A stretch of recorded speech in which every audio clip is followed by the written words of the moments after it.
جوانوں، میرے رب کی رحمت تمہارا بڑھ چڑھ کے انتظار کر رہی ہے، وہ تو آوازیں لگا رہی ہے، اور کوئی ہے میری چوکھٹ پہ آنے والا جو آ کے مجھ سے اپنے گناہوں کی بخشش طلب کرے اور میں اس کو بخش دوں۔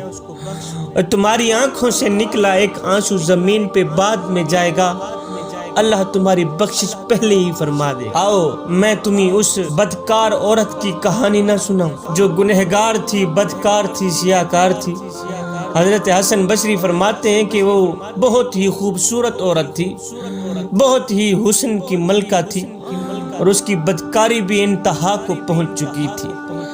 جب تک وہ بدکار عورت 100 دینار نہ لے لیتی، اپنے قریب کسی کو بھی نہ آنے دیتی۔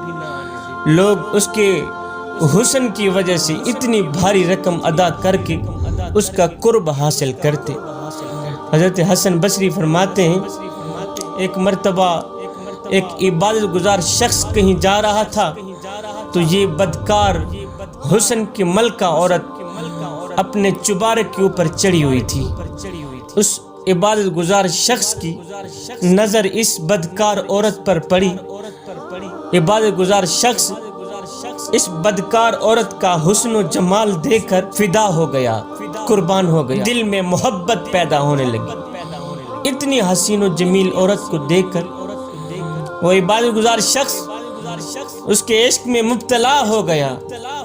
اس عبادت گزار شخص نے ارادہ کیا کہ میں بھی اس حسین و جمیل عورت کا قرب حاصل ضرور کروں گا۔ جب اسے معلوم ہوا کہ 100 دینار دیے بغیر میری یہ حسرت پوری نہیں ہوگی، تو اس نے مطلوبہ رقم حاصل کرنے کے لیے دن رات مزدوری کرنا شروع کر دی۔ 100 دینار جمع کیے۔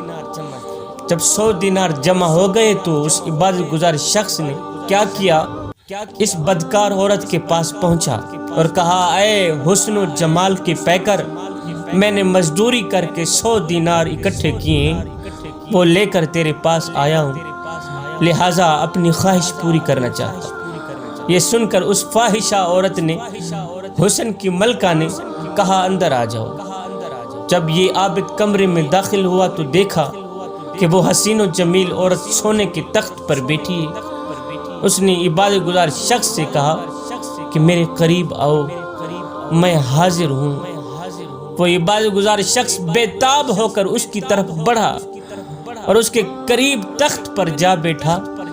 جب وہ دونوں خدا کی نافرمانی کے لیے بالکل تیار ہو گئے تو اس عبادت گزار شخص کے دل میں ایک دم خیال آیا، او نادان یہ کیا کر رہا ہے، او نادان یہ کیا کر رہا ہے، ٹھیک ہے دنیا میں کوئی اور نہیں دیکھ رہا، تیرا اللہ تو تجھے دیکھ رہا ہے۔ او نادان، قیامت کے دن تیری عمر کے بارے میں تجھ سے پوچھا جائے گا کہ تو نے عمر کہاں گزاری ہے، اور تیری جوانی کہاں گزری ہے، اور کہیں ہوٹلوں پہ تو نہیں گزری، اور تیری جوانی آوارگی میں تو نہیں گزری، تیری جوانی نمائش میں تو نہیں گزری، تیری جوانی گناہوں میں تو نہیں گزری، اے جوانی اپنی گناہوں میں برباد کر کے تو نہیں آیا۔ اے قیامت کے دن جب یہ پوچھا جائے گا تو پھر تو اللہ کو کیا جواب دے گا؟ اگر جواب نہ ہوا تو پھر کیا جواب دے گا؟ یہ سوچتے ہوئے یہ خیال آنا ہی تھا کہ اس عبادت گزار شخص کے جسم پر ایک کپ کپی سی طاری ہو گئی۔ اس کے گناہ کی خواہش ختم ہو گئی۔ اسے اپنے اس فعل بد کے ارادے پر بڑی ہی شرمندگی ہوئی۔